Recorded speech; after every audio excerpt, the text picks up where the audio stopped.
Welcome to EC Motor Reviews channel. Cine's Hero X125, 2022 on review. And it's impressive even if you class yourself as a biker, like I do. Living in the countryside means I definite sway towards geared 125s like Cine's own Akuma. They're cheaper, faster, and more fun. However, should I ever move to a town or city, the Hero X would be among my first choices for transportation.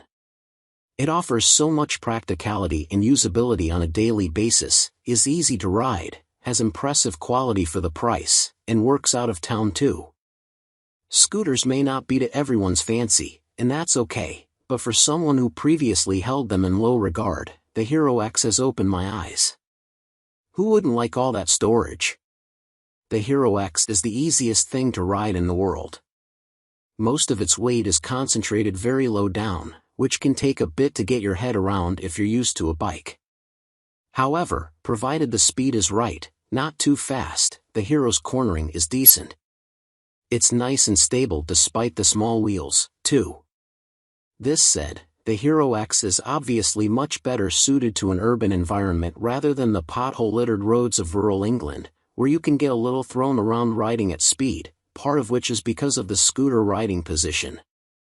With its low handlebars, they class it as a sports scooter. It gives great forward visibility, easy urban control, and is very comfortable, especially with the mattress of a seat that's parked on the rear. You could breeze over a landmine and hardly feel a bump with all the cushioning. The brakes pack a punch whether you're stopping for town center traffic or have been confronted by an angry badger. As is common with most scooters, the back brake acts as if you've been suddenly anchored to the ground.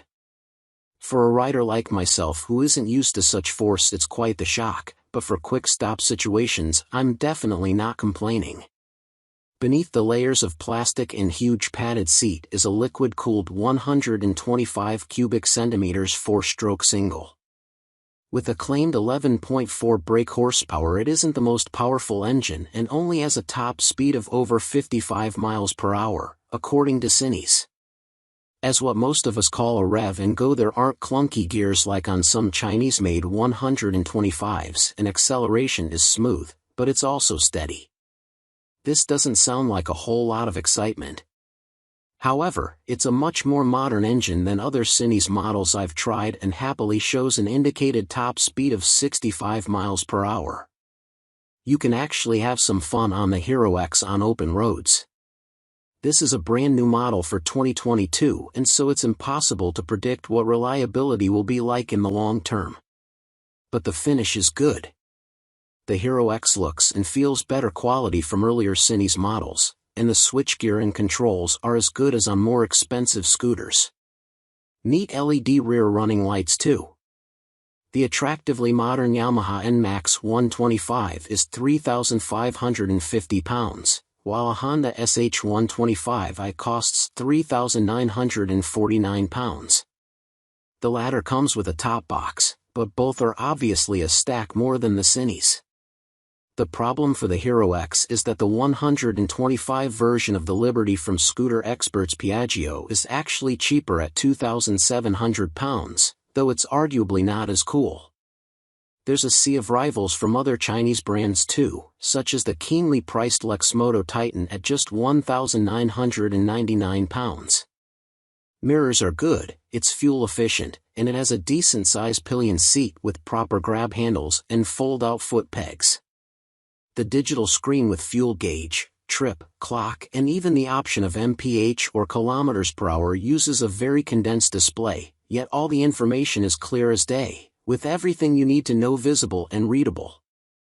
There's a security cover on the ignition, like on a Suzuki Bergman, operated using an extra bit on the key.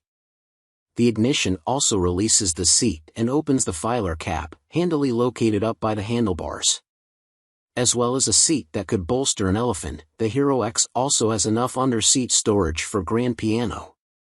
I'm told there are rivals with even more space, but for someone used to a motorbike it's flipping huge. On a hot summer day it could easily be used as a swimming pool.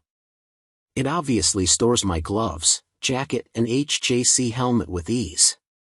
Below the handlebars is a front compartment that'll store a generously filled chip buddy. If like me your phone is constantly dying, there's also a handy-dandy port with a socket so you can charge while you ride.